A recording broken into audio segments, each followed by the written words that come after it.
Hello and welcome to the Build with Baer workshop. My name is Pat Baer. I'm here to build model kits. I got model kits to build. I'm throwing the Bear Cave emote, the Scythe emote, all the emotes in here. If you are currently a subscriber, you can throw those emotes back at me, which will let me know you're here. And if you're not a subscriber, you could throw another emote from another stream at me. Solf is here. What's up, Solf? Um, and yeah, it's the Build with Bear workshop.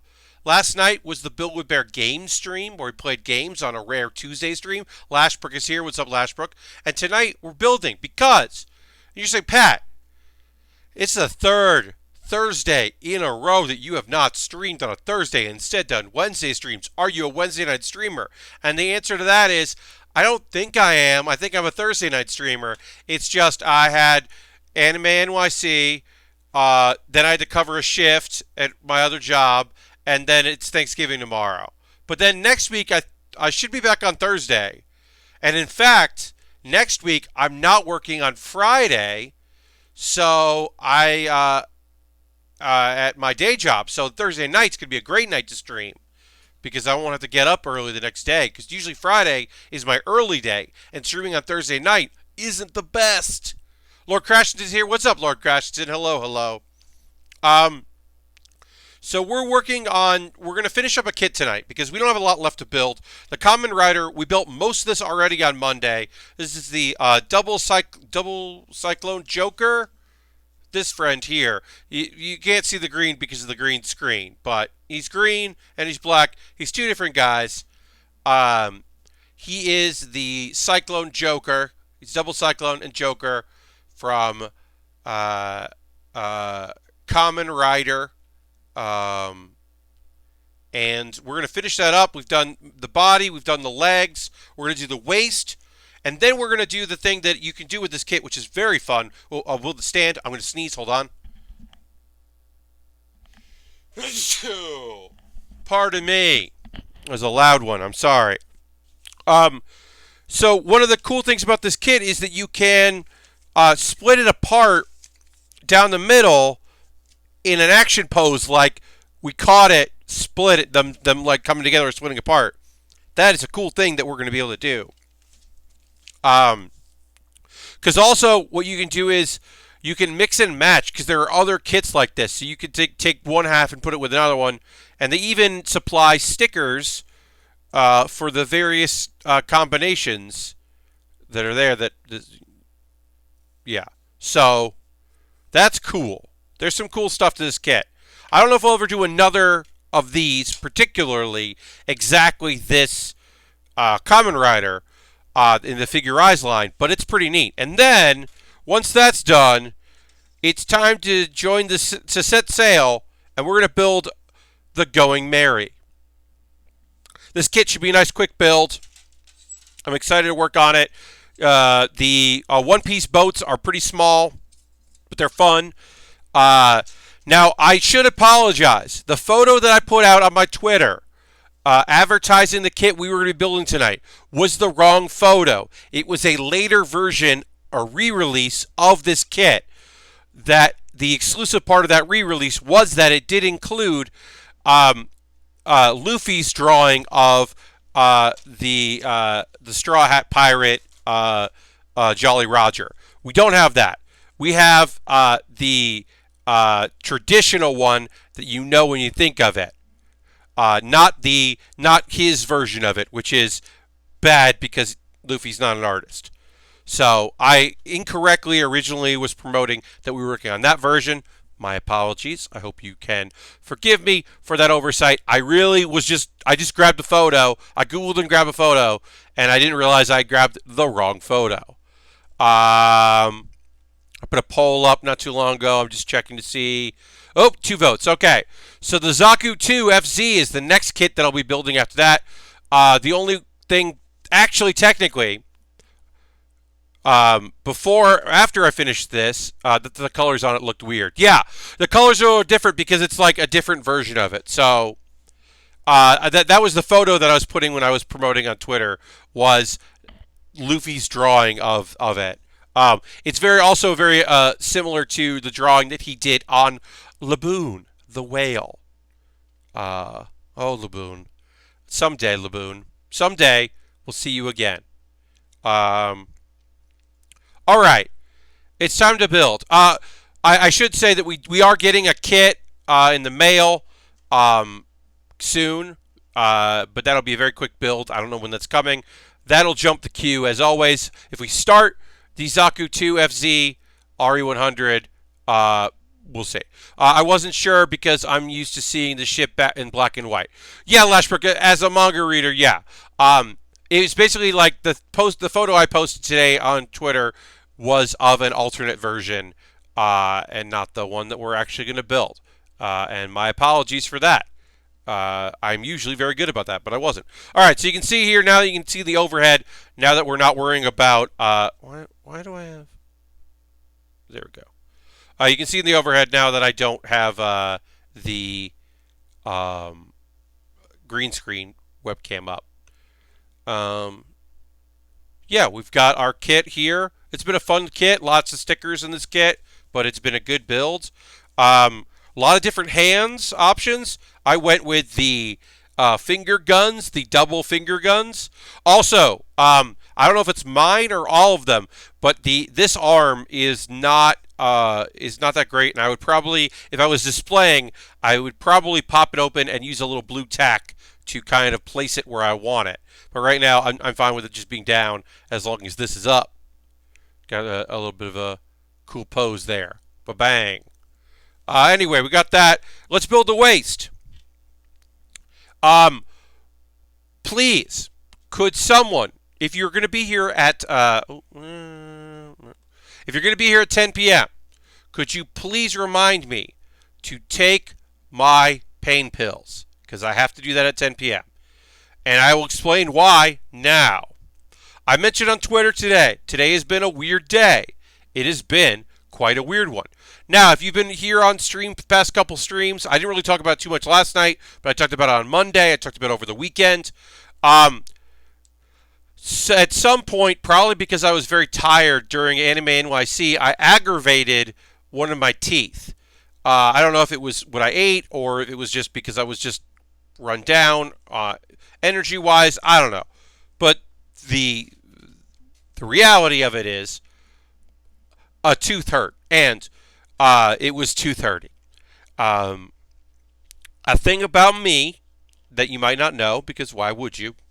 If you haven't heard it, is that I have a very high tolerance for pain, which is not great when it comes to dental stuff, because that means it takes a lot for it to register that, oh, you're in pain. And the warning signs that some people have to go, hey, you should go see a dentist. I don't have those. All of a sudden, it's just time for this tooth to come out, or time for this cavity to get filled, or whatever. So I don't have that, and so all of a sudden I'm in pain, and I'm like, okay, this is bad. All right, well, a little bit of whatever. I got this. This will take care of this. Okay, well, I'm going to go get this taken care of, right? So I have to plan ahead because I work during the day, and I'll plan ahead. I'll get this taken care of. I'll get this done. Scheduled for today, 2:30. Indeed, Lord Crashington. Scheduled for today was... Now, I should also say... Oh, Harold is now hosting the stream. Thank you, Harold, for hosting. Appreciate it very much, my friend. Thank you, as always. Let's throw the Bear Cave and Lego emote in there and say thanks, Harold, for hosting. So, because of this thing where I don't notice that I need dental stuff until I need dental stuff, the dentist office, the people I use, a variety of dentists at the office, but thank you, Harold, for the cheer, the bits and coins, always appreciated, my friend. Thank you for that. So I'm able to tell them, like, hey, please don't schedule a visit where I come in and you do x-rays and you go, oh, this tooth needs to come out, and then you schedule another time for my tooth to come out. Please believe me when I tell you a tooth has to come out because of these prior incidents.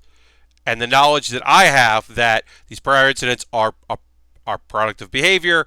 This is the behavior. This is the remedy.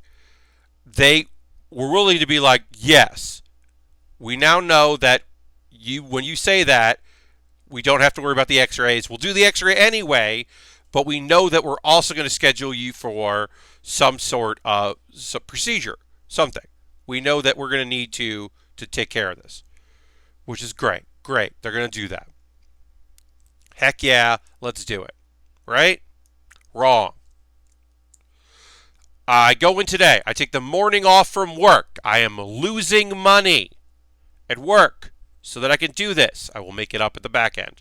But I am losing money so I can go in and get this done so that I can have a mouth that works fine without the need for pain pills. Great. So I go in. I wait an hour because that's part of it. Sure, I'll wait this hour, no problem. Waiting, okay. Go in, get the x-ray. Sure, wait a little longer, not that much longer, okay. Dentist comes in, says, yeah, we're going to pull this tooth. All right. And I'm like, great. This would be awesome. And he's like, blah, blah, blah, and you took this and all that, and, like, whatever, and you're on, and we'll get you some, whatever, we'll do this with that. I'm like, sure, this sounds great. Doc, what you need to understand is, as soon as this tooth is out, I'm going to be fine. I'm not going to be paying anymore. I'm very much looking forward to that part of this. And he's like, yeah, I get it. No problem. We'll take care of you. Great. And then my dentist coughs. And then he coughs again. And he keeps coughing. And, he's got a dental, he's got a mask on, so I'm not getting coughed on. And then he leaves the room. And I sit there for a while. And the dental hygienist, who's there in the room, leaves as well. And I'm alone with my thoughts and my phone for a while. And then the dental hygienist comes back, and she informs me that the dentist has gone home because he's not feeling great. He's had a rough morning. He's been at the office for an hour and a half, but he's had a rough morning, and he's not feeling great, and he's going to go home because he doesn't want to have a bad Thanksgiving. Now, that's one, fair and understandable, but also this dental hygienist should not have fucking told me that he wants to have a good Thanksgiving because I don't need to care about that. I do care about that. Of course I care about that. I'm me. Of course, I want this dentist whose first name I don't know to have a great Thanksgiving. But I also want this tooth to come out. So I say, okay. I've already taken some time off work. I'm supposed to be back at 4 p.m. But for a meeting, I'm supposed to be in a meeting at 4 o'clock that's online. I could do it at a coffee shop. I have hours before I have to be at that meeting. I have hours before I need to be at this meeting. So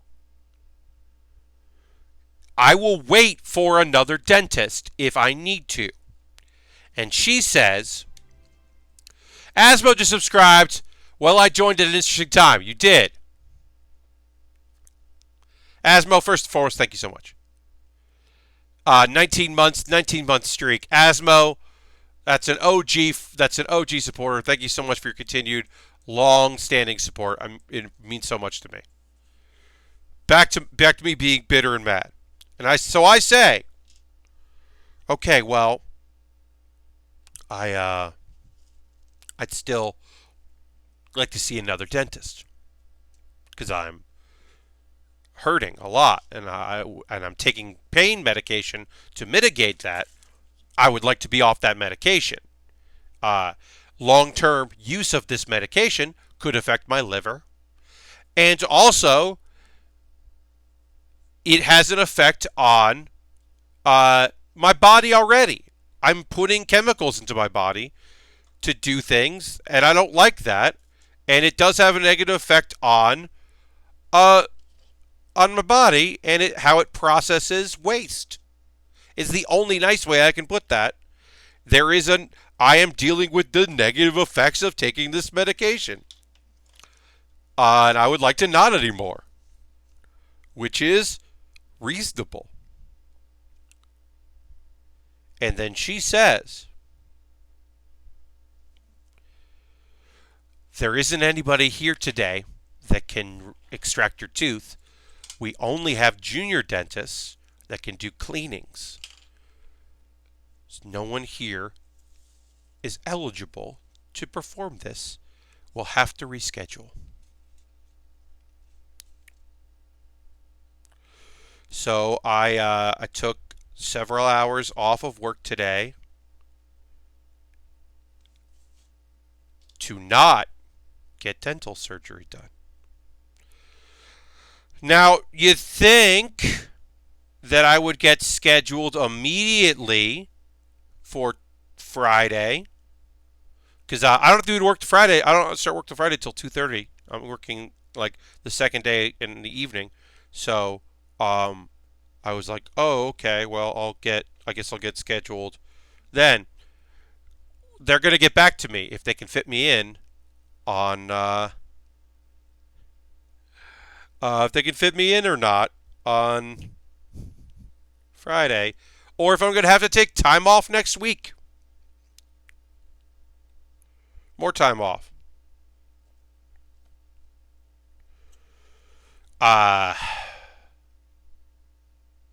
Thank you, Asmo. I appreciate it very much.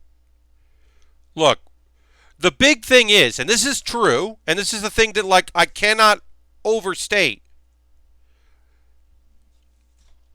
It is an obvious thing, but sometimes we don't think about this. We think about our health, and we think about medications, and we think about taking things to alleviate pain.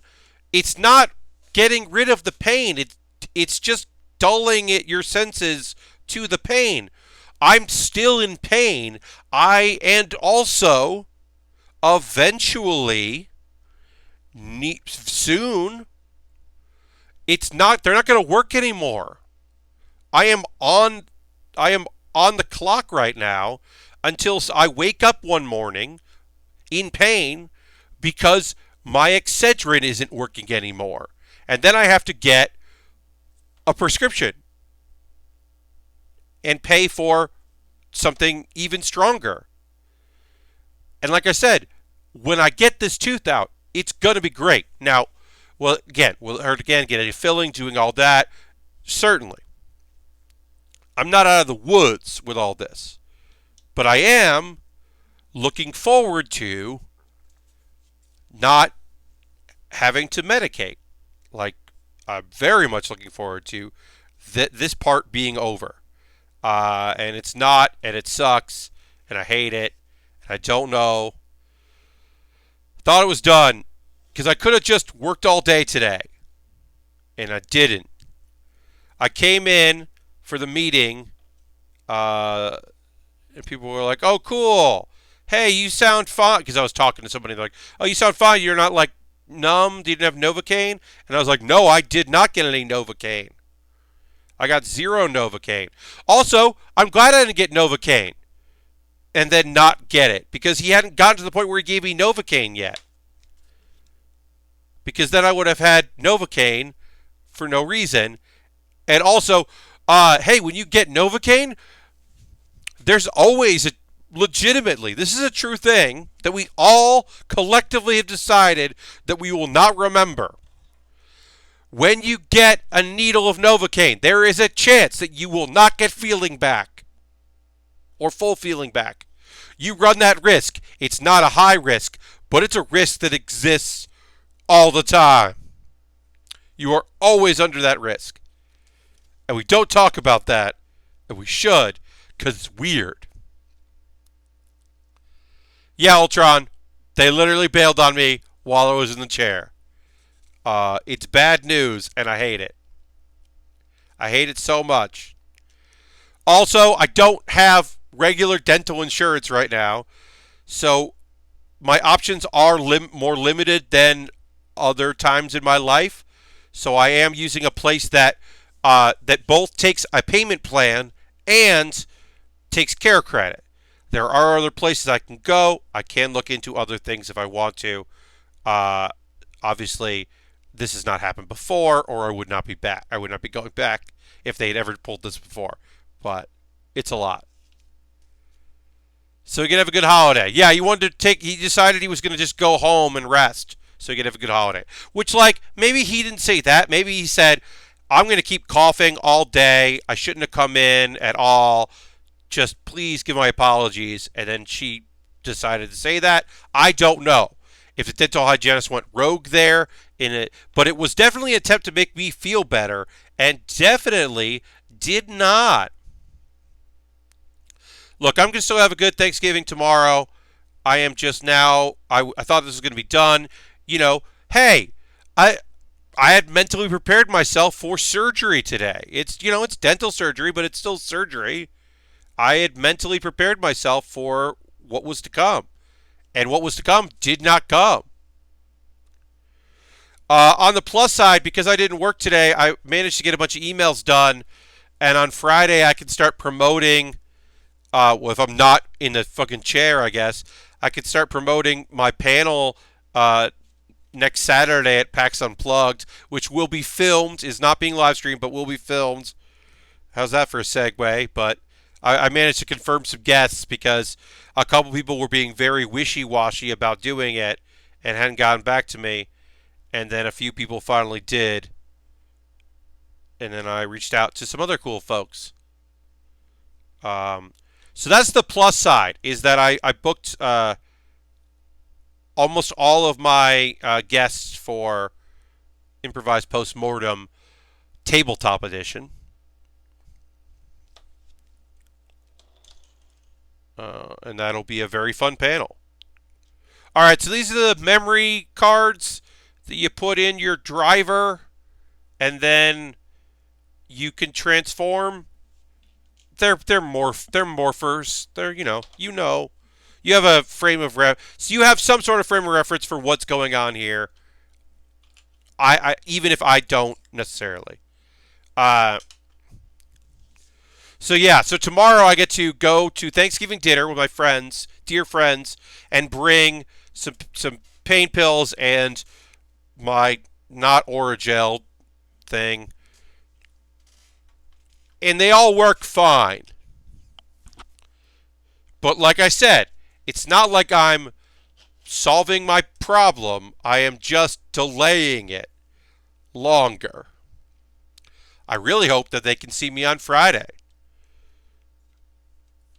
My hope would be that they can see me on Friday, and then I can just either go to a coffee shop to work my shifts or make it back to my apartment. I do not know. All right, we got to finish up this belt here. And so that was my day. Make sure you bring it up for everyone, right, Asmo? Yeah. At least you'll have a good bad story for what you've been up to lately. Yes, tomorrow I have a good story of how's it going. I would tell my dental friends story. It's been a weird day. But like I said, I did get some stuff done, so I'm happy about the stuff I got done vis-a-vis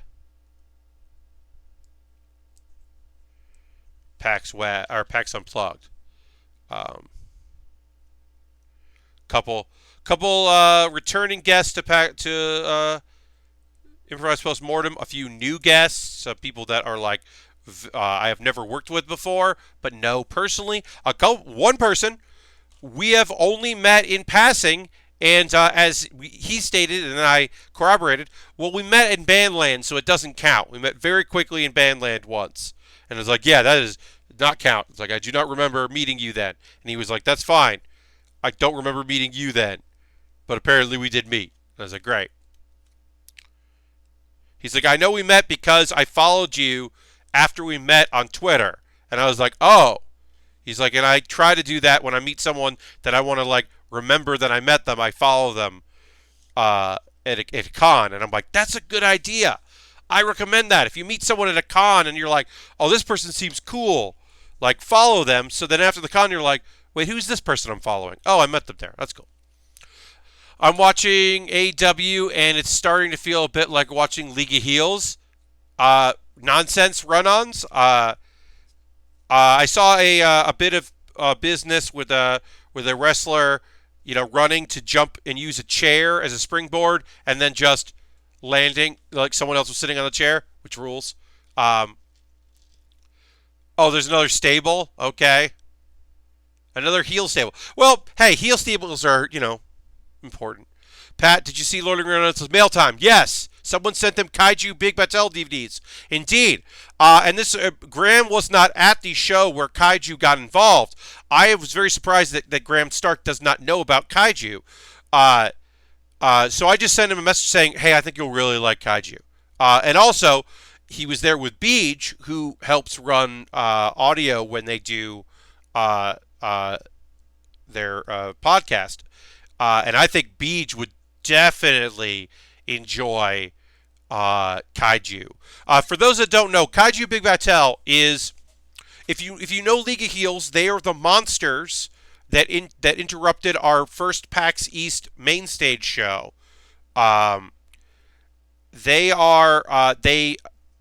make cardboard buildings, and they're supposed to be larger than life monsters of Japanese descent.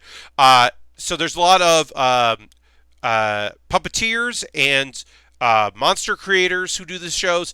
A lot of people that love wrestling but can never really get into it. But also professional wrestlers, independent wrestlers, and professional wrestlers of the day have done kaiju shows.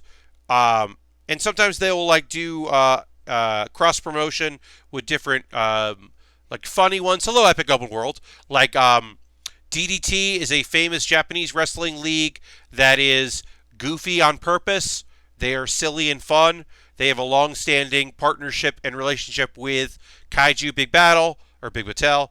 Chikara, Dr. Cube from Kaiju, had a stable. It was revealed that he was in charge of a stable of heels in Chikara for a number of years. Like, it was the big reveal that it had been Dr. Cube all this time.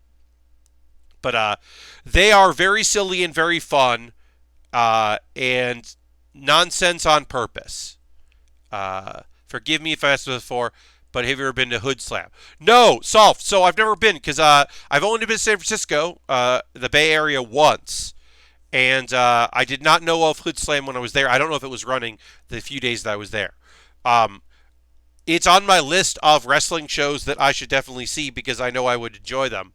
But I have not. I have seen just about all of these. This is a nonsense wrestling promotion, but they're having a good time. Handsome Dan? I gotta look up Handsome. Is it Handsome Dan? There's a new wrestling one. Wrestler.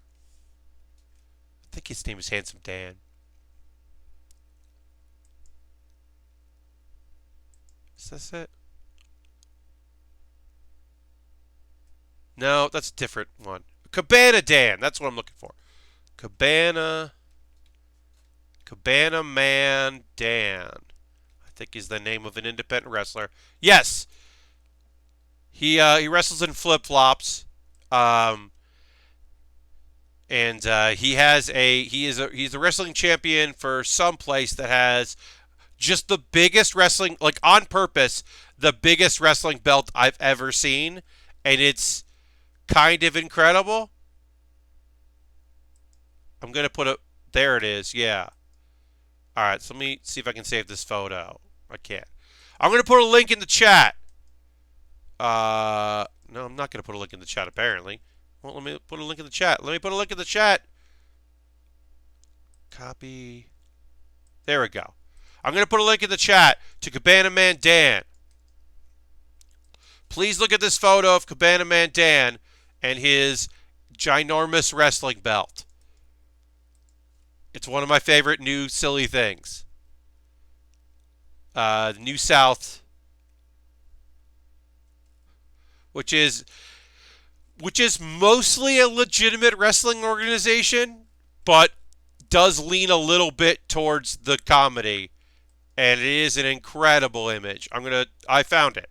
I found a way to save the image so that I can put it up on the stream, and we have to look at it now. Add image. Sometimes I want to do stuff in OBS and I forget how to do it, but I'm finding it out. Don't worry about it. Don't worry about it. Here it is. It's a big photo. Look how big that belt is. Look how big. That's not a Photoshop. That is legitimately how big that silly wrestling man's wrestle belt is. They are mostly a comedy wrestling. They have some legit good grapples. But it is so he recently competed in a comedy wrestling show that is high on comedy and decent on wrestling, but mostly it's a comedy show. He won because someone tried to steal the belt and they dropped it on themselves and couldn't pick up the belt. So he won by just putting his hand on the belt over a person because it was comedy. It's a real big belt. I love it so much. I have Batman Returns on the background waiting for your West Coast feed, and I forgot a lot about this movie. Oh, yeah. That's not a belt. That's a bracelet for a giant. It's just so good. It's just so good and big and nonsense, and I'm just so pleased with it. It's just so nonsensical. All right, so we are body complete. We finished this up. We have to now. Important. This is an important step. We gotta split this thing in half. It's important that we split this thing in half. I'm not gonna do this other belt thing that it wants me to do. I don't care about that enough. Get rid of that. Do we have any green left to put on this? Nope, done with that. Great. Let's build the stand, and then we're going to split this thing in half, because that's a weird thing that we can just do. So we'll do that. What's it made of? It's a belt. I mean, it's like the gold isn't necessarily super thick. It's not super heavy, but it's a heavy belt. I didn't pick it up, but it is a substantial belt. All right, we're going to get rid of this big old belt. We don't need this big old belt anymore. But yeah, that is a big old item, and I love that it exists. That is just a thing that you can, like, that's Cabana Man Dan. As I said, he uses flip-flops. So, this match he's in, right? It's a fatal four-way, right? You've got Haiku, who just says haikus. That's his thing. His big thing is that he says haikus. And then his other big thing is that he has to pin like 5-7-5. So he's not good. It's not a good thing. He can't pin 1-2-3. So like, it's bad. He's a comedy wrestler. The joke is pretty clear. He's bad at it. Cabana Man Dan, a wrestler whose name I do not know, who is an independent wrestler. He's something like Hot something or other. He is a Latin lover style character who is a wrestler that wrestles on the independent scene, is not a comedy wrestler. And then a guy whose gimmick is that he's a martial artist. So 1 minute into this comedy, I must make this clear. Comedy wrestling match. We are 1 minute into a comedy wrestling match. The martial arts man snaps the neck of the Mexican Latin lover character. His neck gets snapped because he is not a wrestler. He's a martial artist. And he was told this was a fatal four-way. So he killed the man. And they're like, no, that's not what you do. But then the man who died came back in uh, Deus Ex Muerte paint. Um, he was summoned back to life, uh, and he was unkillable. But he still didn't win the match because he couldn't remove the belt. The belt was too heavy for him to remove. It was very fun. Haiku match where you have to pin. That was also Owl, Ian, my buddy Ian. That was him. He is Haiku, who you may know from League of Heels. He had Owl gear, and then we said there already been an Owl in the league, and he was very disappointed. And that was his big joke, was that he was like, but I have Owl stuff, and we're like, yeah, we already have that. We don't need an Owl. Um, Ian's a great dude. He's gonna be a PAX Unplugged, but so here's the thing, right? My boys, my friends. I have a lot of friends who work for the PAX, stuff. They are very good to me. I am here to say this, that they are very good to me when it comes to planning things, and they're very accommodating for my nonsense, and they have allowed me to do a lot of cool, weird things. So please understand when I say it sucks so much that they scheduled my panel, at the same time as Ian's panel. There's only so many panels that were like. There's a wrestling and RPGs aren't as different as you think they'd be panel that is literally the same time as my comedy panel, and so I can't have Ian or our the cardboard champion Ophidian, who's on that panel, in my show. I could have booked a comedian that I know, but he's got a panel directly during mine, my one panel. Also, they booked a panel, Smack Talk Showdown. The fine folks at Smack Talk Showdown have a panel that Friday, but everybody knew that I couldn't do Friday, so it got scheduled for Friday, and that's fine because I made it clear I am not available that day. This is when you want to do it, but I am not.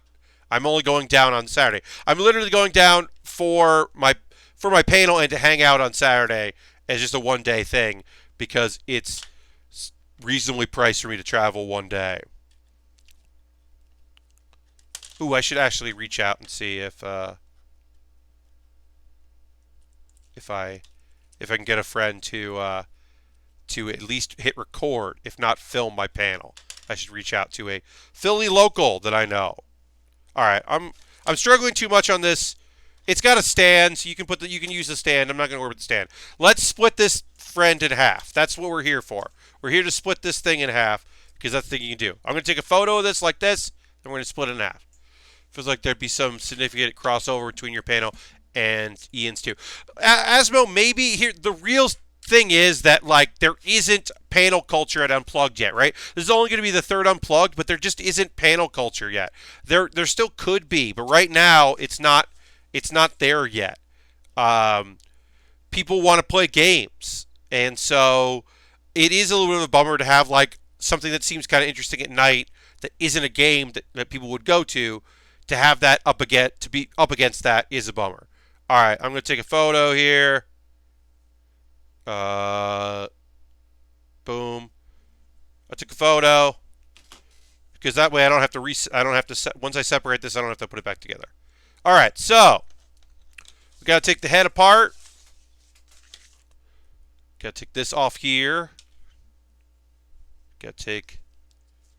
I'm probably going to grab a tool. I'm going to grab a tool here to make my life easier.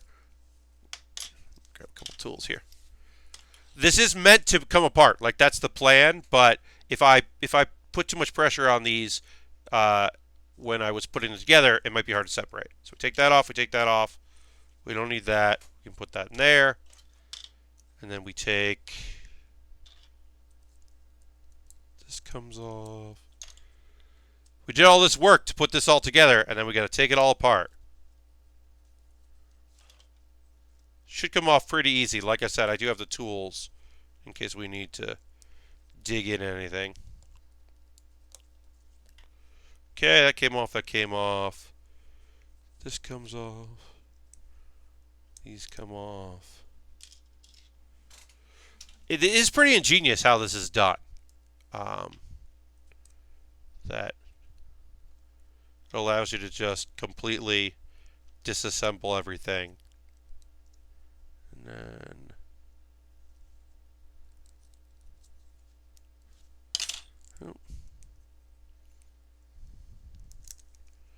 this comes off. And then these come off. And this comes off.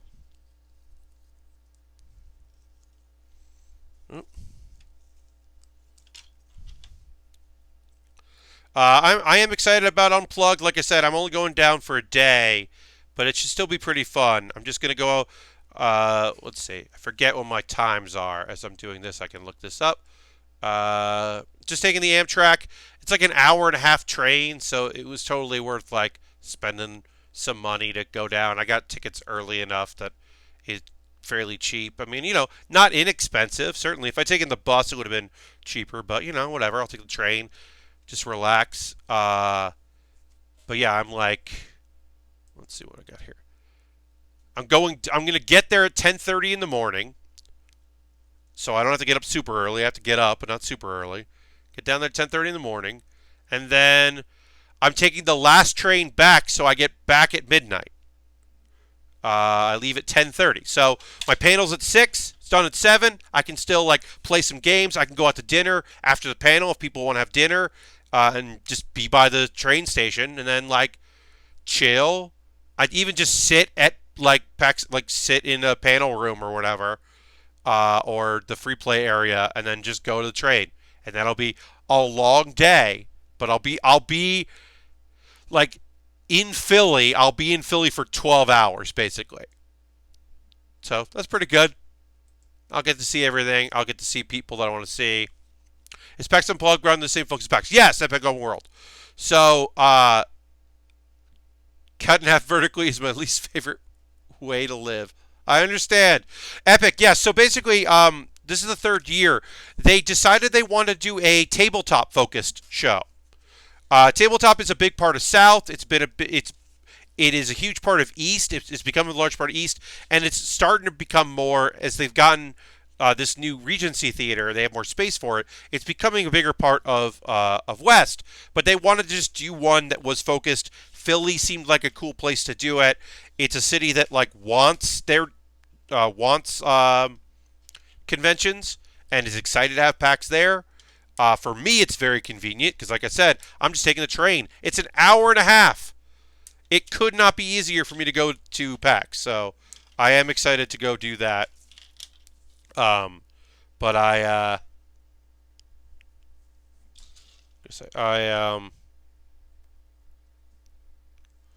hopefully I'll have a fun time. I think I will. I don't know why I wouldn't. So yeah. Excited to go and see people. Anytime I get to hang out with Trin. Trin's going to be there for Kickstarter stuff. And lots of good people. Excited for it. Real good friends around. And also, like, there are some people I don't know. There are plenty of people I'm not sure if they're going this year, and I'm going to wait and find out, that are, that are board game people that I just don't keep as close touch with as I would like. So I'm excited for that. All right, so we're basically, I'm putting a sticker on here that when these separate, you see this like this thing here, this like digital or whatever. I don't know what it means. It means something like it's the memories connecting, or I don't know. It's a way to signify that it's a half person, I guess. Whatever. I'm not going to try to justify this thing.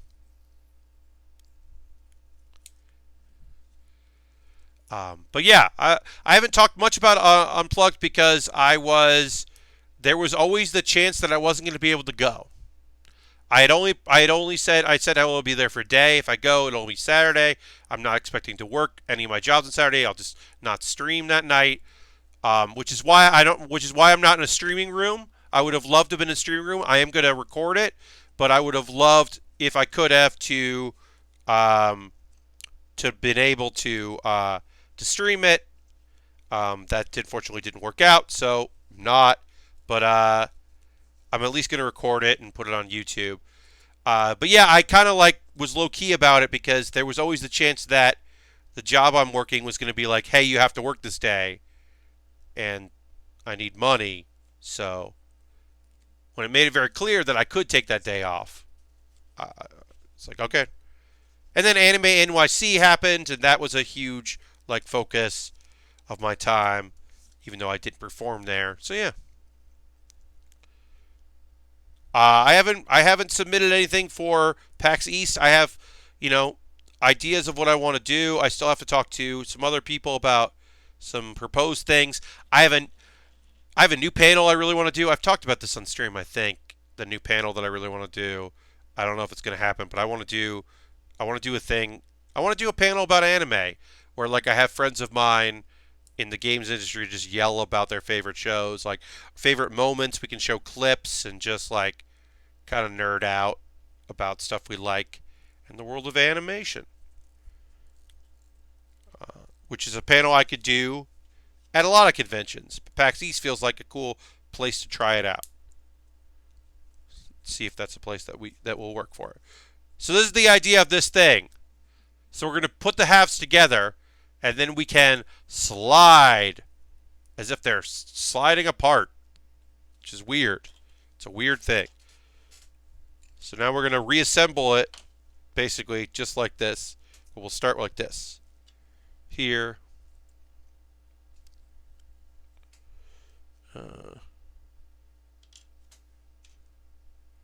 As I said, it is an odd thing that you can just do that they put in this kit to do. To play Uno Unplugged. So Epic Open World, there is a room that is like traditional, like There's a room called like Cardboard, the room, and they have like Sorry and Uno and like more traditional games like that. And there are people in that are really into that. Even, that room also has or it's had last year at least. It had a VCR for VCR games because that was like the best place to put the VCR games. But yeah, there's some people that are like, hey, what if we played, something like this? What if we played Sorry? Which I think like it's cool that there's space for that. I like the Crunchyroll panel that Jeff and Dan did after starting All Systems Goku. Oh yeah, just like people just submitted like, hey, what anime should these people watch? Like, yeah, that's a fun idea. I could also see myself doing something like that, like inviting my friends to be like, hey, come on this panel. Let's show clips of stuff that we really like and try to convince the audience this is a show they should watch if they haven't watched it. Like, that could be a fun panel as well. And that would also go in line with the idea of a panel where you yell about the things you like. That could also fit into that as well.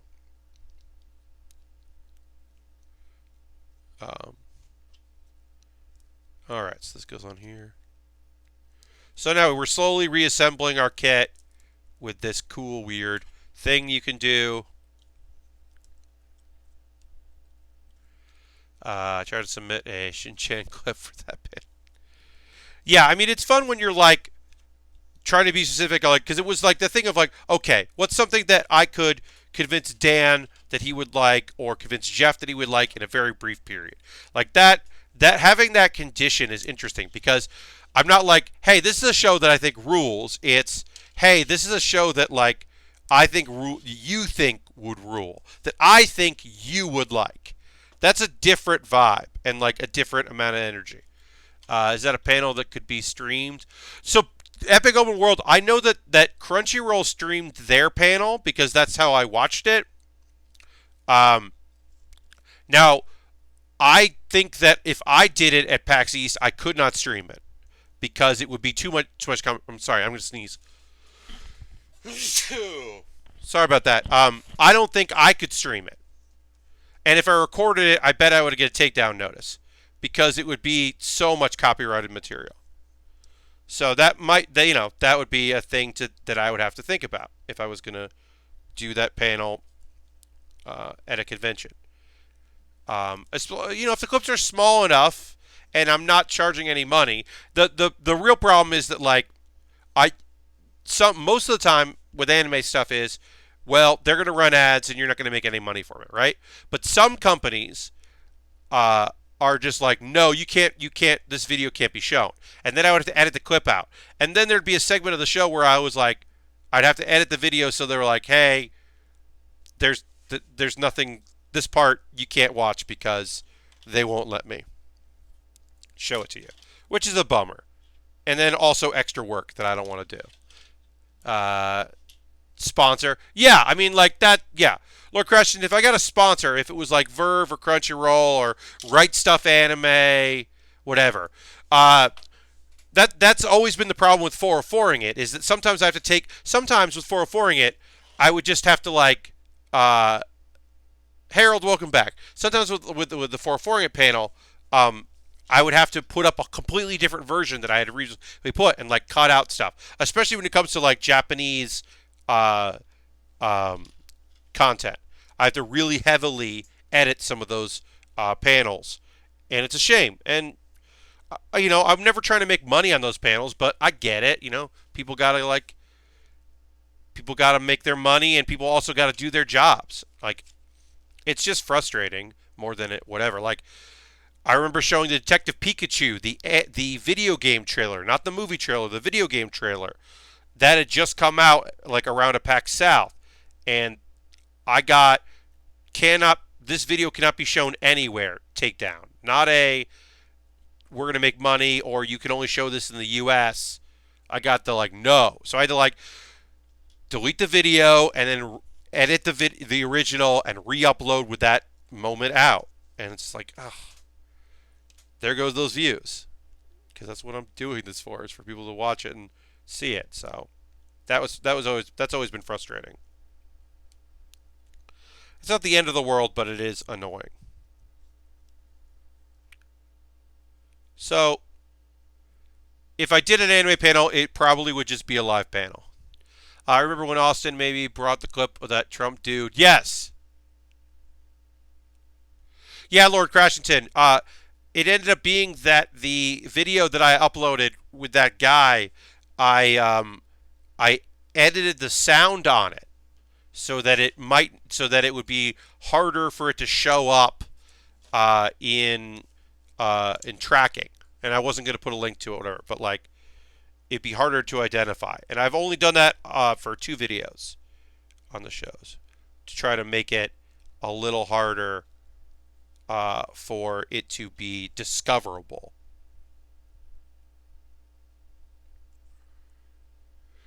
You know what I didn't get any like monetization issues from? Uh, Canadian Heritage. All of those Canadian Heritage clips where we watched the whole thing and that one 404ing it. No issues there. Never any issues with Canadian Heritage. I had gotten all of those on YouTube, and some of them are from the official website, and no problems there. Again, because I'm not monetizing my videos. Or 404ing it, I'm not monetizing. So that does help some, because some of that comes from trying to make money off of the thing that you don't have the rights to. And again, if I was part of a big channel, I could fight these things because it is transformative. We are doing commentary. We are talking about these things specifically, and it is transformative in nature. Canadian Heritage whips ass. It's the best, man. It's so good. That basketball one, oh man, that basketball one rules so much. Cut a hole in my basket. Just because that guy, basketball developed in America, but he's Canadian, so it counts. We're going to take credit for it because he is Canadian. It's very good. Where's the...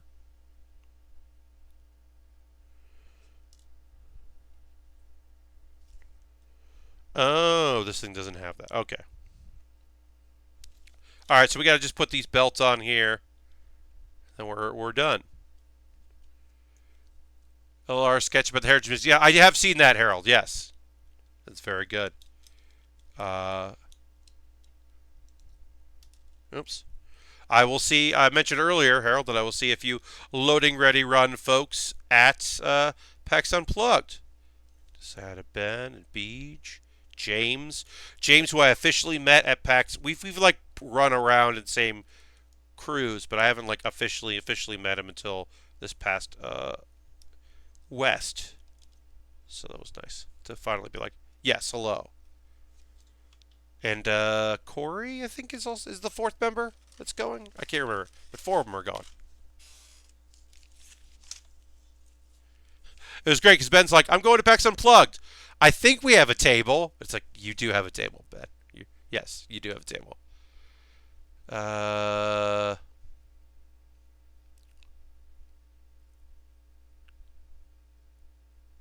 Man, what's going on?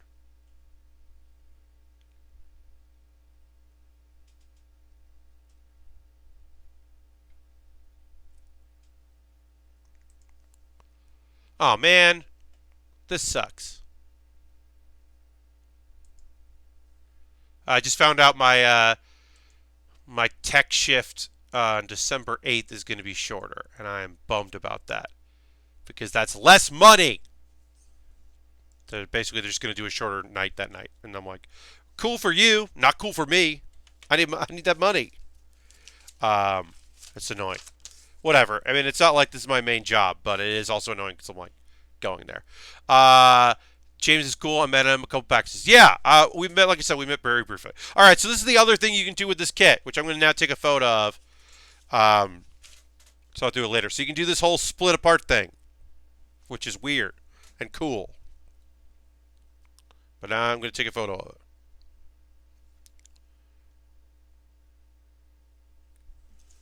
We'll just do it like that.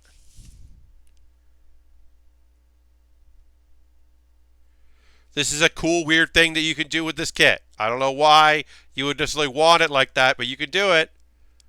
And then you get the see the thing there where they connect. And it's a weird thing that you can just do. I am annoyed finding out that I have half a shift. That is an annoying thing. All right, so what's up, chat? It's 10:03 p.m. and nobody was going to be like, hey, you said you had to take 2 pain pills at 10 p.m. None of y'all remembered? Drink some water. Thanks, Ultron. I am going to drink some water with my pain pills that I need to take. I can't believe this. Pills. No, there's no pills, but take those drugs. Yeah. This is what we're going to build next. All right, let me take my pills.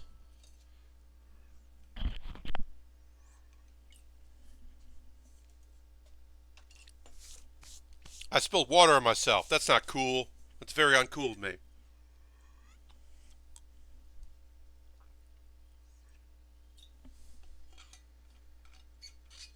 Harold, you don't have to apologize. You came late. Some of these people have been here the whole time and knew that I said it very early in the stream. I'm not actually mad at all. And I hope that's very clear that I am not mad at you or anyone. That I am just using this voice mostly for comedic effect. But yeah, no. Taking my pain pills because I did not have the dental work done today that I was promised. So we're not going to finish this up. So I didn't even bother getting, because I know that we have an hour of the stream, right? We're going to take a pause to the cause in a moment. We're going to do this. So here's the thing about One Piece kits. If you missed the One Piece kit that I did, or the 2 that I've done, because I did the Polar Tang, which is Law's submarine, and we did the Thousand Sunny, which is the second ship. So there is a water slide here, which we will do last. So I don't have my water yet for it, but we do have that. So that'll be the next thing we do. And there are a lot of stickers because this kit is just 4 sheets. It's not a lot of sheets, but it is a lot of stickers. In that way, it is very much like a high grade. There are a lot of stickers that denote the important parts of this kit. And what ends up happening is what happened with both times that I did them is I started to build them and then realized like, oh, I've missed a sticker because there are like so many stickers to do that you can just miss them. So if I miss a sticker, I'll go back to it. But before that, it's time for the polish of the cause. If you're currently a subscriber, please throw the Bear Cave emote in there, the Lego emote, the Scythe emote. Let the people know that you are a subscriber to the Build with Bear workshop. And thank you very much for doing that. On Saturday, which is the last stream of this month, I am giving away a kit. And to be eligible to win something that I built on stream, which I do the last stream of every month, all you have to do is be a current subscriber. That's if you were gifted, if you use your Twitch Prime coin, if you cash money, you can win the Lego Y-Wing, which is a really awesome Lego set that I am going to mail to you because you won. So you're going to win that Y-Wing. It's rad, and I will send that out in the mail. So please be a subscriber on Saturday. If you're reminder, if you use your Twitch Prime coin, you got to manually renew when it's time to renew. If you use cash money, you're good.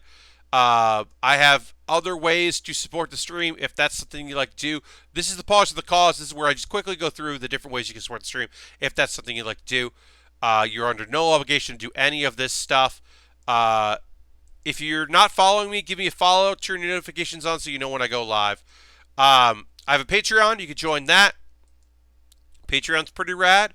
$5 a month, you get videos the day before everybody else. So later in this pause of the cause, I'm going to link to a background of characters that I did, which is about Thanksgiving, and people watched that yesterday. Some people got to watch that yesterday. It's pretty cool. $10 a month. They're voting on what I build next, which is cool. I have a wish list. You could join that. You could buy something off that wish list, and I will build it. I know that I have a Dragon Ball mech coming from my wish list. I'm going to point out a couple things on the wish list that I think are rad. Some Lego sets that are inexpensive, that look very cool.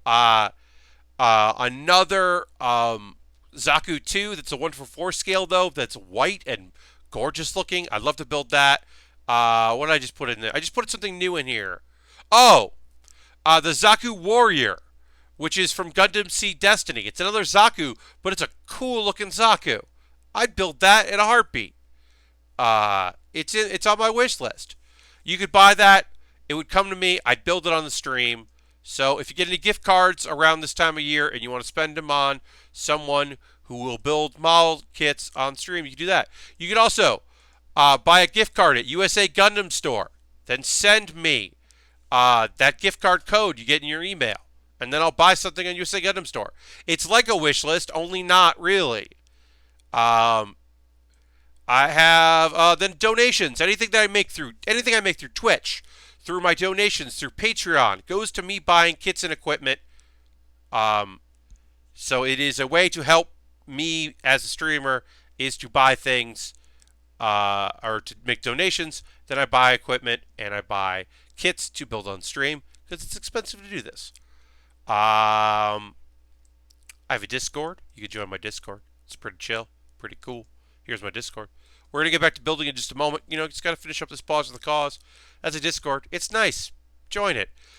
Background of characters. That is a video series I do. So, I started the second Wednesday of 2019. And every Wednesday since, I put out a new video. What does that mean? It means that the last Wednesday of this year will be my 51st video, which is annoying. I should have started the first week of the month. I didn't. I started the second week. So I'm like 1 week off, and it's really annoying just me. But this is number 47. It's Thanksgiving themed. It's a quick little video, and I think it's pretty good. Let's talk about anime as we get building our One Piece kit. Now, Am I talking about One Piece during this build? No. One Piece is fine right now. There's time travel, and there's going to be some fights, and even though it was filler, that tiger fight should have been over. Should have been a little longer, and it kind of sucks. It was kind of anticlimactic. It was just a way to have Zoro be lost again. There, I didn't mention this on Monday. One of the best moments was when they were telling people what they should be doing. Luffy was just like, Zoro's definitely not doing that. And it was just very funny, like, self-awareness from Luffy, who is often not aware of what he's doing, but at least understands that Zoro is not doing what you asked him to do. No, that's not happening. Because he has no sense of direction. Alright, so we're going to put a lot of stickers on this kit. That is what we're going to be doing here. This kit is going to need a lot of stickers. This is the Going Merry. It is the first real pirate ship for the Straw Hat Pirates in One Piece. The very first actual ship was just a rowboat that he put a sail on eventually, that Luffy used to start his journey. But the Going Merry was the first like real ship that was like there and like has a sense of like, this is the thing. This is for real. This is a pirate crew. A lovely ship. Going Merry. Thousand Sunny, great ship as well. No knock on the Thousand Sunny, but I love the Going Merry. Anyway, anime. Black Clover. Okay, so we're starting to get like things are separated. It looks like things might not be working out so perfect for everybody. Asta is like really struggling. Everybody's really struggling. As I said previously, things had been really working out very well for our crew. So now they've kind of run into some issues, and they're struggling some. And good action, good scenes. Who would have thought the weirdo Sally would actually be very helpful in her own weird way? So look, I understand you're gonna watch the show. I get it. I understand that. Broken record on this. There's a magician who takes them into like this dream world, and she's like, nobody can beat me in this dream world. And they're like, an exit door. And then an exit door appears because anything this woman thinks of happens. And she goes, hey, it's kind of hard not to think of a thing when someone says it, isn't it? And it's just like, that's very simple and childish, but also like kind of clever. Because she can't not think of the exit door when they say it. Now, if that's going to be an exit, that's another story. And then also, I'm hoping he does it, but it seems like Henry's willing to die to save Asta. And he shouldn't, because he just got there. And we got some more of his backstory. And he's just finally been a member of the crew. And we really need him to... I need Henry to pull through. Henry can't be the character that doesn't make it. Because somebody's going to get messed up, or something bad's going to happen. It can't be Henry. Henry rules. Too much. He's also new. You can't have the new guy. It's not going to be Gotch, which sucks because that dude sucks. I know it won't be him. I hope it's not Henry. I hope Henry's okay. He's a good boy. His magical ability is that he absorbs magic. So he's like, he's from a noble family, and they like disowned him and put him in this like house to just be there. They put him in a house where he can like absorb the magic through the house. And so he's stored up all this magic and like existed and lived by absorbing the energy of people who lived in the house, and they didn't know. And he's never been able to hang out with them. And the only person he's ever really been able to hang out with for that long is Asta, who has no magical abilities. So he's not absorbing any of Asta's magic. And he finally gets to like do stuff and like be a part of the team and be a contributing member. of the crew, and it's just nice because he's just a good boy. You know what? Good things for him. So I'm hoping against hope that everything's okay with Henry. I haven't read the manga, so I don't know. I have a major spoiler that somebody I know who was just like, "Oh, you read Black Clover? Can you believe this?" And I'm like, "No, I watch Black Clover. I don't read it. I watch it. That's a different thing. You're ahead of me in the lore." Anyway, After School Dice Club. As always, very good show. If you're not watching After School Dice Club, please watch After School Dice Club. It's just a chill, lovely show. This one was about game design, and we had more fun with our new German friends. And it was just like some moments were a little challenging, which I like that this show is. While it is similar to a slice of life, there is some drama that appears. Also, this show understands that you are there for these characters discovering or playing board games and the thrill of the game and talking about games and having a good time. That is why you are there. You are not there to see them take tests. They're school students. And so they're just like, exams came up, and we decided to focus on exams. And then the next sentence is, and then exams are over, and then we can play games again. And I was just like, hell yeah! Do not waste my time on exams. I am not here for that. That is not the anime that I'm here for. That's We Never Learn is focusing on studies. This is the anime that focuses on tabletop games. It was fun. It's a fun show, fun episode. Gonna have some drama. No need for exams IRL. Right.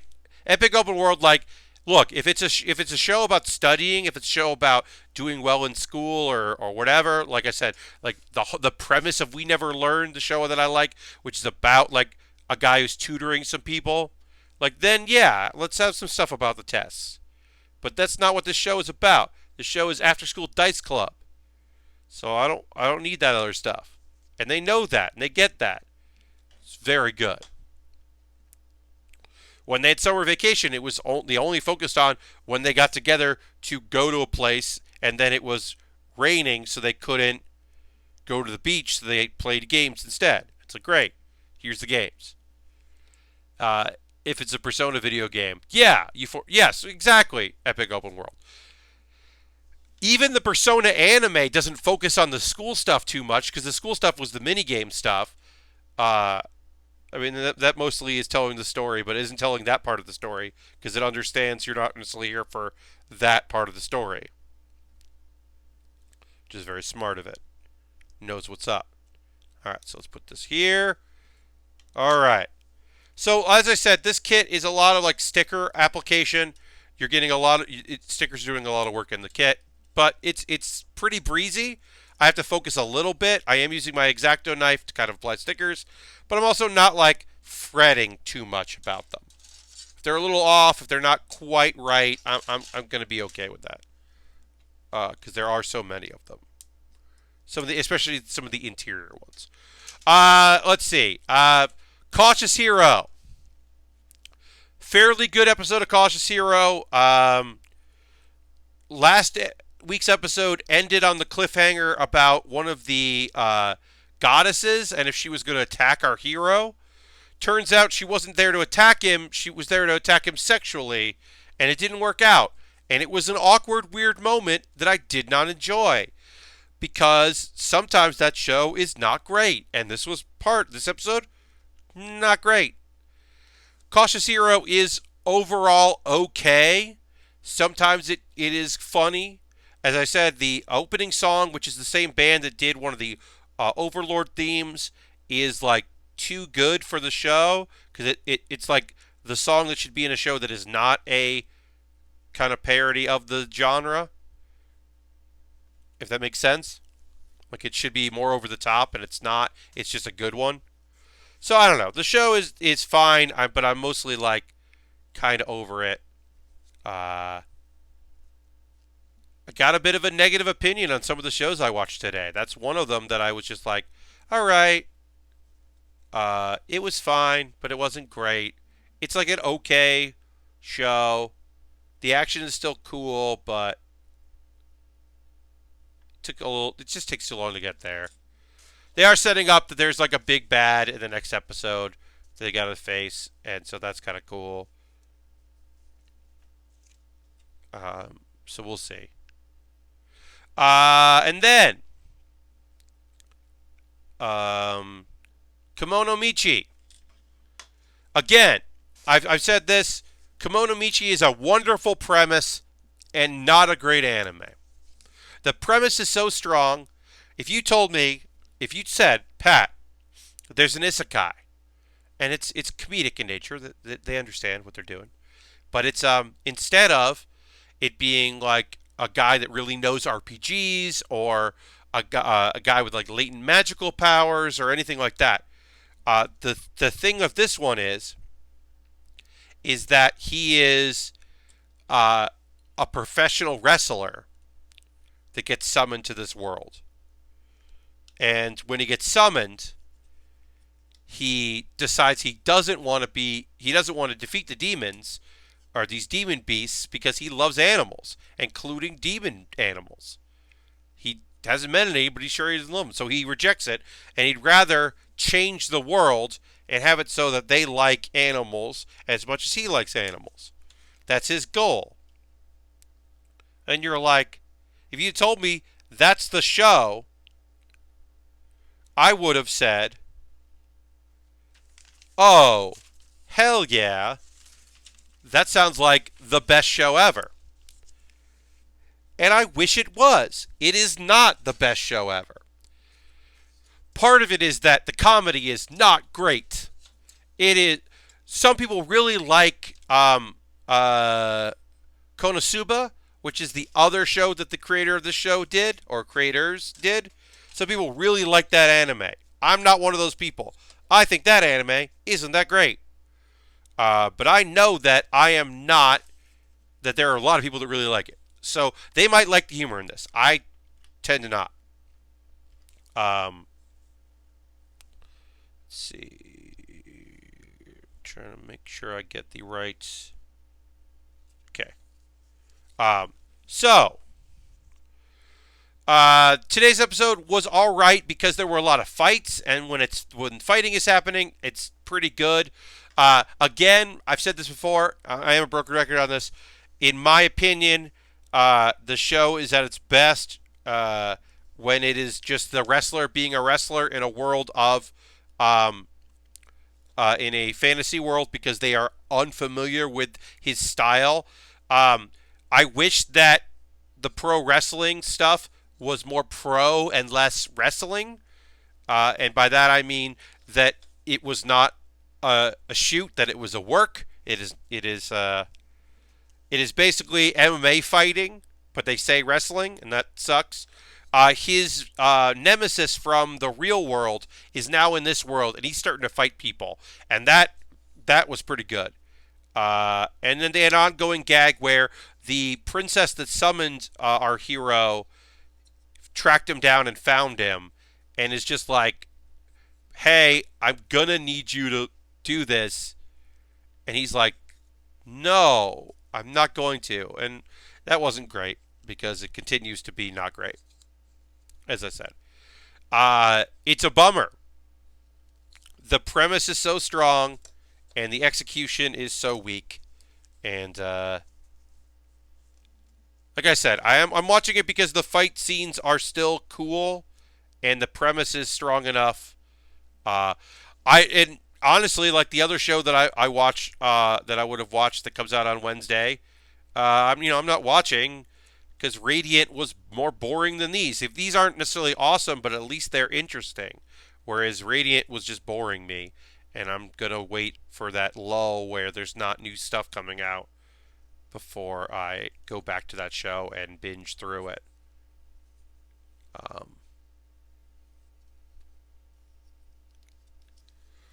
All right, but yeah, so that's that's the anime. That's our anime talk for the day. As I said, I wish I could be more positive. Black Clover was a great episode, so I really enjoyed that. And it was a good episode of After School Dice Club. I thought that was a strong episode. But the other shows I watched, not as strong. And then, because it's Wednesday, my Thursday show, which I'll watch tomorrow, I guess, after Thanksgiving, when I get home for Thanksgiving dinner. I guess I'll watch that tomorrow, is, will be fine. See, interesting to see what happens in this episode of,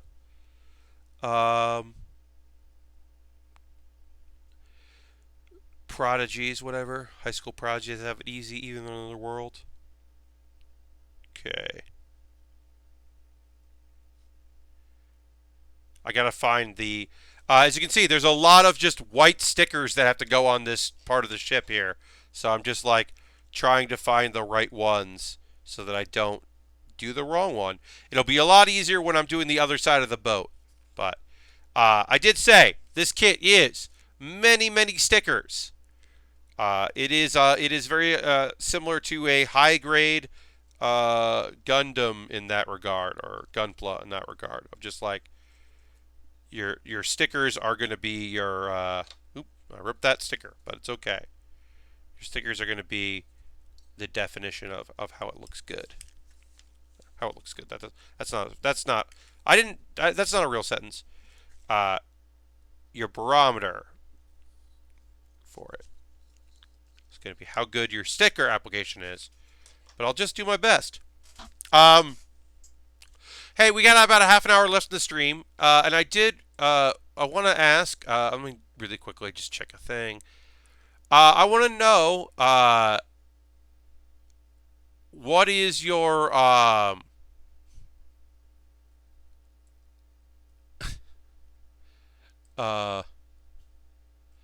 what are your favorite games this year? That's what I want to know. What are your favorite video games this year? We'll come back to this probably several times throughout the the rest of the year. We'll come back to this, but there are games you really like. Like, I didn't play a lot of games this year because, as you know, financially it was just not a good year for me spending money. So I just didn't spend a lot of money on games. But yeah, if you had a thing that you really liked this year, let me know what it was. Talk about some of the games we really liked this year. One of the games I really liked this year was Control. I really enjoyed Control. I think the boss fights were sometimes bullshit, but overall, I thought it was really cool, and I was happy I played it. Control is probably my game of the year. Yeah. Playing mostly older stuff. Okay. Later Alligator. Okay, I don't know if I know that one, so I'm going to write it down. Later Alligator. My small game that I would like people to play is, and it's on sale right now, which is not, I'm not endorsing you purchasing this game. I'm just letting you know if you're going to purchase it. I liked it a lot. It is on sale, and it is called We Met in May. We Met in May is on sale right now and is pretty cool. It is a small games collection. It's not mini games. They're small narrative focused games. It's a collection of small little games around a theme, which is fun relationship stuff. And that game is cool. And it, as I said, is on sale right now. So that I really enjoyed. The only new thing I played this year, says Space, is the Final Fantasy 14 expansion, which is really good. I heard that people that still play that game and enjoy that game like that game. Yes, it is a Nina Friedman game, Epic Open World. Yep, it is. Nina worked on that game. We met in May, and it was a good time. I had a good time playing it, and it is one of my favorite games of the year so far. All right, so trying to figure out symbols here. Oh, there's so many of these stickers I gotta put on this thing. Let's find a sticker and put it on. It does not help that I do not know. There it is. Okay, there's one. Fire Emblem with Three Heroes, I heard good things. Wargroove, for good things. Pokemon Shield, I have not played Sword or Shield yet. Sparkle Kite, Concrete Genie, PC Building Sim, Slay the Spire, Steam World Quest. Yeah. Those are all great. Um, yeah, I think Control is my favorite game of the year. I am not done with Outer Worlds, but I am doing my best to finish Outer Worlds. I have not played Outer Wilds at all. I don't think I'm going to get to it this year. Um, what the Golf and Grindstone, because now I have a phone that can play stuff, so I got Apple Arcade. And What the Golf and Grindstone are my favorites on there. Sayonara Wild Hearts, I haven't started yet, but I'm planning on playing it to catch up. Uh, uh, a Plague Tale. Ooh, okay. Yeah, see, I gotta check out. There's a bunch of stuff I haven't checked out yet. Um, I really liked What the Golf. I think it maybe overstays its welcome, but all right, I'm gonna put these in here. Hey? Is it Erica? Is that the name of? There's a game that I know that people were like, you should play this. It's one of those. Maybe it was Erica. I can't remember. I'm gonna write down Erica in case that's the name of it. I don't know, one of those like thinking games. Yes, okay. Erica's also good. Yeah. Um, So I'll tell you now. You know me. I'll call out when I'm happy with something, but I do try to be a positive person, and I do try to talk about things that I'm excited about, and not necessarily things that I am bummed about. But I do need to say that John Wick Hex is the game I am the most disappointed in because I don't pre-order games, but the pre-order was on sale on Epic Store, and I pre-ordered it because I was like, a John Wick game, yeah. And instead I got, I guess this is a John Wick game, and I was not happy with that game. I am bummed that I bought it and did not enjoy playing it. And that's what I get for pre-ordering. But the pre-order was on sale, so I did save money. But yeah, John Wick Hex, not a big fan of that game. Wish I was. Wish I liked it. Did not. Trying to think if there's any other. I think that was probably my biggest like disappointment game. Because like I said, I didn't play a lot this year. I pre-ordered Doom Eternal right before they announced it. Got pushed back to a year. You know what I didn't play was I didn't play the I can't remember what games. There are a couple games I was like, oh, I'll get that, and then I didn't, and then I found out that people that I really respect their opinions on did not have fun with it. One game I haven't played because I made the decision that if I was going to play a game like this, it was going to be Outer Worlds. I haven't played Disco Elysium, and I should say that my friend Emmy worked on Disco Elysium in some. She's worked with Studio Zom or Zam. I don't know exactly what she did with the game, uh, but but Emmy did work. Is associated. She was at PAX East with the game, which is why she got to do League of Heels at PAX East, is because she was there for Disco Elysium. So I don't know what she did with it, but I know that she has worked on the game, and I have not played it, so I can't really comment on it. But I do know that she worked on it. So okay, so what else do I need? I did that piece. I did that piece. I got to put the small little ones here. All right. Yeah, I don't know. I just look, like I said, I didn't have a lot of disposable income. Look, my list. If I was going to do a top 10 list, my top 10 list would most likely just be Pokemon Go and and that's it. Like, here's what I played in 2019: Pokemon Go, Hearthstone. These are what I played. I mean, Hearthstone could end up on the list. I've put expansions. I've done a top 10 list and put Hearthstone on that list before because Whispers of the Old Gods was a great expansion. Now, I don't know if one of the expansions this year would make my top 10. Bringing back quests is pretty good, but I don't think it's necessarily the same. And I don't know if Team Rocket's inclusion would make Pokemon Go on my list. I do know that I played a hell of a lot of Pokemon Go this year, so I don't know.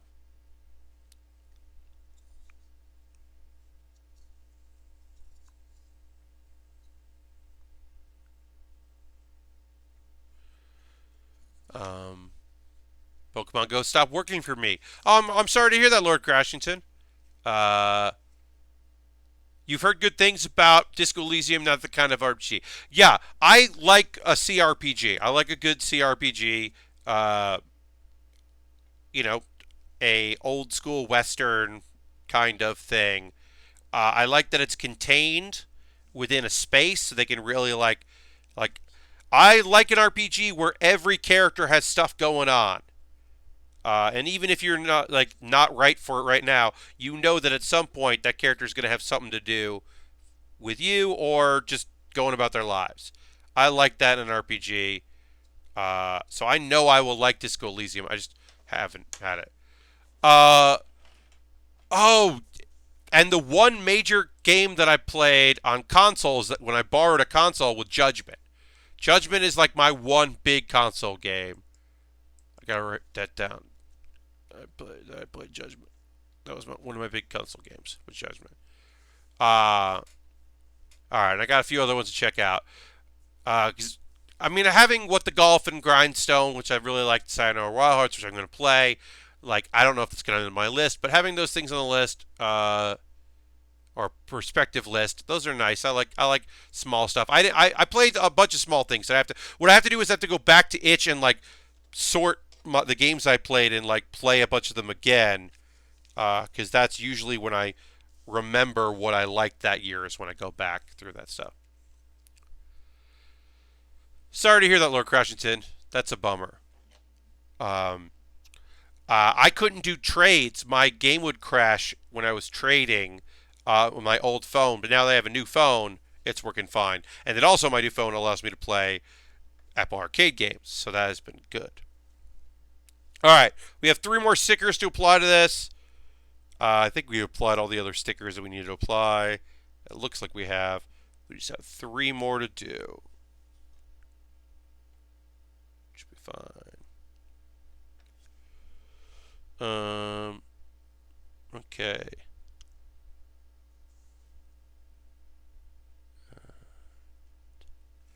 Just have to find them. Sorry. Gonna take a second here. There we go. All right. So one of these is this line. There are two of them the same size, and one is longer. That one is the one that is smaller. Yeah, it's that one. Great. No, wait. Yeah. Okay, that's the longer one. Got it. Again, when I do this on the other side, it'll be a lot easier because I will have taken a lot of these stickers off, and then it'll be way easier to just apply the new ones because I'll have already done it. Going by trophies on PS4 anyways. Uh, Digimon Story, Hack a Memory, Spider-Man, Assassin's Creed Syndicate. Nice. Yeah, I did, like I said, did I play as many games as I would have liked this year? No, because last month or so, I did go a little, I did go for a few more things. Like I was thinking about like, oh, is Jackbox isn't gonna make the list. Like if there's a list for me, Jackbox isn't on it. I've had fun with it, but uh it's not list worthy right now. And that's a shame because I enjoy them, but just not enough of those games are good. Like, let's be real. Like, Joke Boat is the best game in the party pack, and Dictionarium is fine, but Dictionarium would be a weak game in another pack. And I know that some people really love Murder Party, and I am in the minority by not really thinking it's that great. I know that plenty of people like it, but I don't particularly enjoy that one. So that means there's two I like. One I think is bad. One I think is all right, and one that I think only really works when you're in a room full of people, and like that's bad. Because I think role models only works when you're in the same room and you know each other well. Like I don't even think that's going to work with strangers.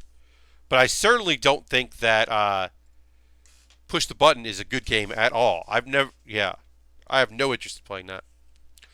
Jackbox barely made my list this year. Yeah, it's just, look, Joke Boat is great. It's just not.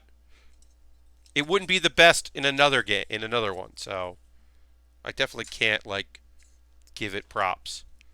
I never played Wilmot's Warehouse. I never played that. Heard good things. Oh God, Untitled Goose Game. What the fuck, y'all? How can I forget? I literally Untitled Goose Game is so good. How did I forget about that? The only other game I pre-ordered this year. I pre-ordered two games. I pre-ordered Untitled Goose Game because I played it, at PAX last year, and I was like, yup. And John Wick Hex. Those are the games I pre-ordered. 5, yeah, Lord. So Harold, I do think that Jackbox Party 5. I think the rap battle was strong enough that I didn't dislike the game because I think the stronger games were good enough. But overall, it was definitely 4 is the last good one.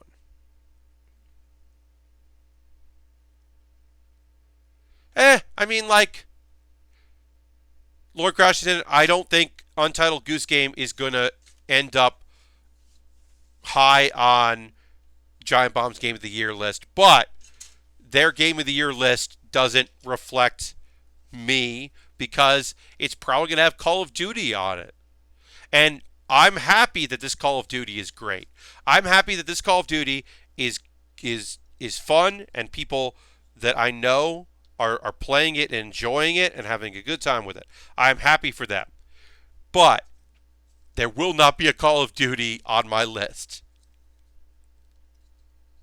Perspective list that may or may not exist. Because, you don't have to like the same stuff. Yeah, but that's because people are different and they have different experiences and expectations, and also sometimes people don't play a thing. I think that both those offices are guilty of accepting the opinion of someone and having that opinion who comes into the office with opinions and accepting that and letting that color your opinion of the game that you're playing, for good or bad, right? I think that Untitled Goose Game might have hit harder if they hadn't heard from people they respect and trust that they liked it or didn't like it. But that maybe not. I don't know.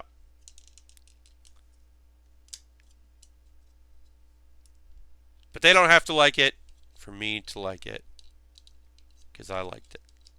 I also forgot about it and it wasn't on my list for a hot minute there. I would have found it when I started really going through. My tentative let me think about the games I liked list right now is just things I remembered, and that's why I also brought it up because the idea is there. Yeah, I think that there are people in the West Coast office that like Death Stranding that didn't have Dan's opinion rattling in their head, vocal opinion on it, and maybe they liked it more because he wasn't there to have his opinion on it. But who knows? I can't say for sure. But yeah, sometimes when people really like something or really dislike something, it can color the room. Yeah. Yeah, that's because they're both opinionated people. Uh,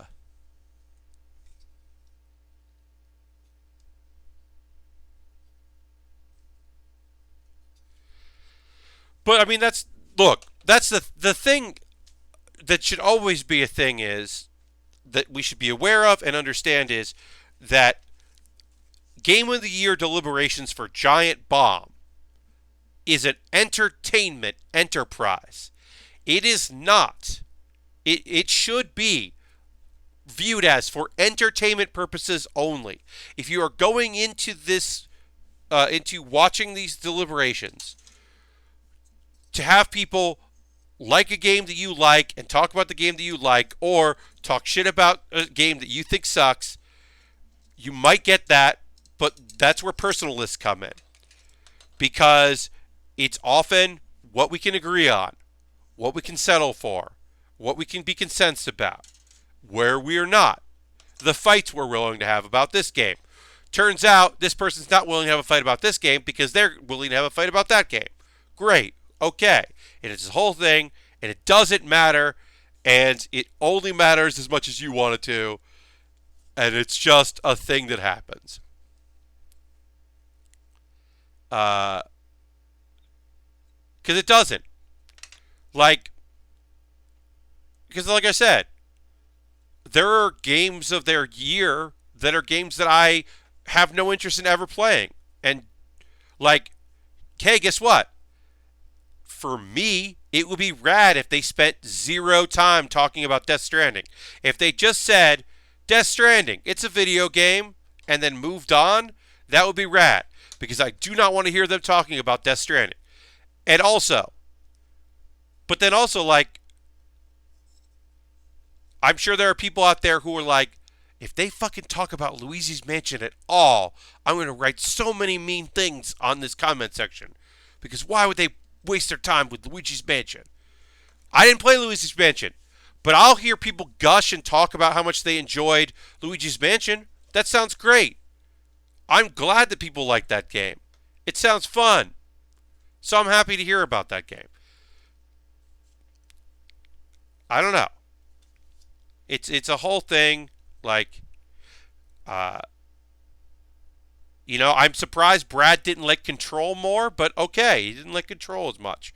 I'm surprised that Ben liked Disco Elysium as much as he did, when I know that, Austin Walker, who's not a Giant Bomb, obviously, was really disappointed in Disco Elysium. But they're also different people and have different experiences with the genre and with that subgenre. So, it makes sense that, the things that Ben finds unique, Austin has seen done better. That's what it's coming from. Though I'd be lying if I said the Doom vs. Hitman discussion ending with Hitman being number one wasn't one of my favorite things out of that show. And that's fine. I understand that. Yeah, Solve. If you played 15 RPGs this year, your top 10 list is going to be RPGs. Sure. Look, I can also say PUBG was my game of the year. I'm not a shooter. I don't play shooters. I'm not a shooter guy. But PUBG was an interesting, weird, lightning in a bottle experience that I really enjoyed and had a lot of fun with, and was definitely the best game that I played that year. It was clear to me. It's an outlier in some ways. Whereas, I might be, more inclined to play, I didn't play the Wolfenstein game, right? There was a new Wolfenstein game this year, right? Or was that last year? But I think it was this year, right? Was the Twins, was that this year? If it was, I didn't play it because I didn't hear great things about it, and I just I liked the last one, but the last one was mostly on my list because you got to kill Nazis. Youngblood was this year, yeah. To me, it's not a surprise that I didn't play Youngblood because I didn't hear enough good things about it to spend my money on it. So I'm yeah, I didn't get it. But I could also, I'm sure there are people out there that are just yeah, I play every Wolfenstein. I was so happy to play this one. It's, it wasn't the best, but it was great. It's my 10th game of the year. Sure. I just couldn't remember if it was the end of last year or this year. I just couldn't remember. But yeah, I'm not big on shooters. So sometimes shooters end up on my list, but they don't often end up on my list. Uh, I play weird RPGs, and I play odd experiences, and I play some simulators, and I play puzzle games, and I play sad simulators. Yeah.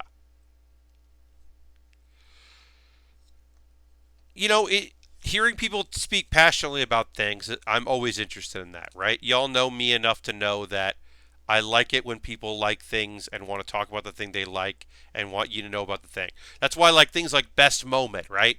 When someone goes, "Hey, none of you are going to play this game, so I'm going to spoil you this best moment from this game." And people like hear that best moment and go, "Shit, now I want to play that game." Like I love moments like that. It's the moments like that that I think are great. I don't love it when people are like, I am going to be offended if this game ends up on this top 10 list. Here is the reasons why. Or I am going to be a unfun coworker for the next 3 hours until someone else acknowledges that the thing I really like was good. I'm less interested in that because I'm less interested in that in my life uh, than I am about like, let me tell you about Erica, and then just like talking about Erica and how it really hit you and was great. Like I want to know what the best Sims expansion was this year. I think that's great to hear. I want to know what the best character was in a game I'll never play. That's great to hear. I do want those things, but I also completely understand that uh, I pay for those things with like people's strong opinions about games and them fighting for things and arguing if this was better than that. Yeah, Lord Crashington. It is also a thing that you have to that we do have to acknowledge and take into account that that in the first year Abby was not would say what she wanted and wouldn't fight for things, and there is the perceived. It is a clinical and acknowledged thing. There is the perceived belief that when people speak, when female identifying, when women speak, um, it is perceived by a lot of males uh, as them speaking more than they are. When they're 50%, they think they're taking over the conversation. So Abby, by talking about what she's interested in, by speaking her mind, uh, is going to get way more hate than, let's say, Dan, clearly hating a video game. Abby hating a video game is going to get a lot more hate than Dan hating a video game. And that's not to say that people weren't like, hey, Dan, we get it. You don't like Red Dead. Please shut up. Because people were. They're just a lot more willing to listen to him about why until he becomes a broken record. And that is an unfortunate aspect of it. Yep. I mean, I don't read those ads, so or read those comments, so I definitely don't see them. But yeah, yes, they're uh, Abby has the worst of all worlds in that she is part of the newer generation. She's, the new person. And the new people, traditionally, folks do not want to hear from the new people because the perceived idea is, well, if Abby and Dan are on a video, that means that Alex isn't on the video, and that means that Vinny isn't on the video. And as if that if they weren't there, then the people that they know no longer would be on it. So you have that. That's the same thing that Ben faces and Jan, and that's what when Patrick started showing up on Quick Looks, because originally he wasn't going to be on Quick Looks. Patrick was going to be doing just news, but he started showing on Quick Looks because they needed people and he was there. And oh, lo and behold, Patrick and Ryan had great chemistry, so let's put them on Quick Looks. People were like, this is not what I want. People were like that, that have always been like that. And she gets it worse because it's not just that, it's also that she is, that she's a woman. That is another thing she gets that other folks gets. She gets like all of those things, and it sucks so fucking much.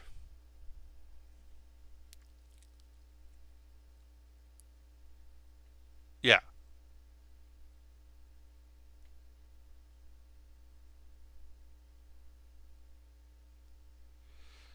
but yeah, I mean, like, I think that there's good chemistry on the East Coast and there's good chemistry on the West Coast, and like, you know, it it's tough. I mean, people were like, are always going to come down on folks. I think the only person who's ever really uh, escaped that is probably the new person itis.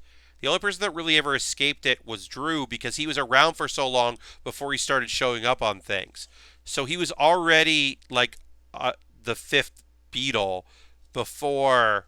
He wasn't like the new guy coming in. He was like, and suddenly in things. He was like already around and then just started doing more somewhat out of necessity, and it was never the intention. Whereas everyone else, because even like, like Jan and, coming in, like, the assumption is like, oh, you're coming in as a video person, but you're also going to end up doing things because that's just what's going to happen. Uh, like that happens. And Jason as well, like, is the expectation. Like, hey, yeah, you're a video person, but also no one's just one thing. Rory's going to do podcasts. Like, it's going to happen. Internet Drew. Intern Drew. Yeah. But, like, yeah, I mean, he escaped it. Uh, and Austin got shit for being a new person, for being opinionated, uh, and having opinions and, like, talking about games that the audience was like, this is not a that's not a giant bomb game, that's a whatever, and all that. And then of course his agenda and blah blah, and he's like, oh, he hates this and blah blah blah, and it's like, yeah yeah yeah yeah, cool cool cool, sure sure sure. It's like, all right, well, Alex is the fucking democratic socialist on the site, but okay, you can have your opinions on uh on Austin, like, and whatever, call him a communist and do whatever you want to do. Alex is the one that's going to meetings, so sure, okay.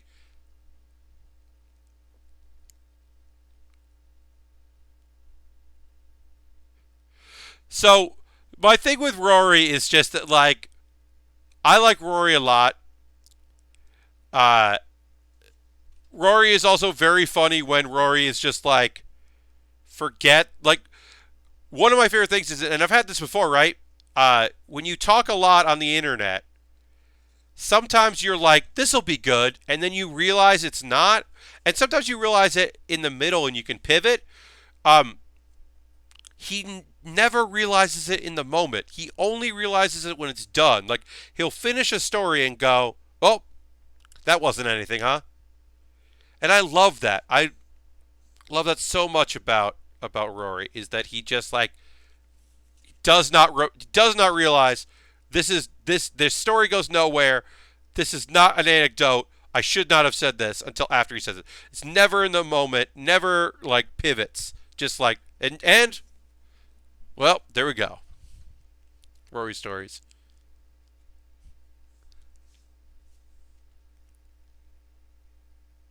Yep. Sometimes he's just like, this is the thing I'm gonna do.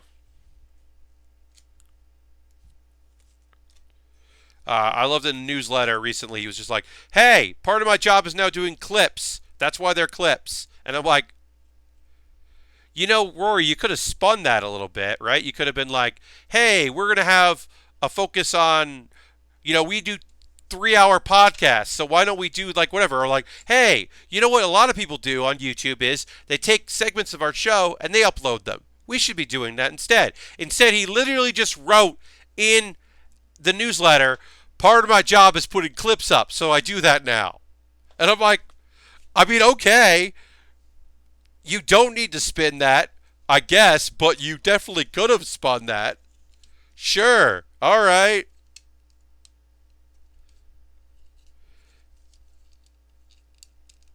Fine. I don't know. All right, let's combine this and we're going to wrap up the stream. No, he doesn't. He doesn't have time for dress up or spin. So no spin zone when it comes to Rory. All right. Okay.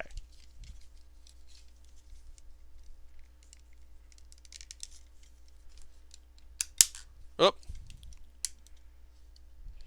Okay. Our boat is connected. Look, we already did the boat. We're building a boat. We've already gotten very far in the boat process. I'm going to wrap things up. Always wanted to model Going Merry, but the ones I currently have are all sticker heavy. Yes!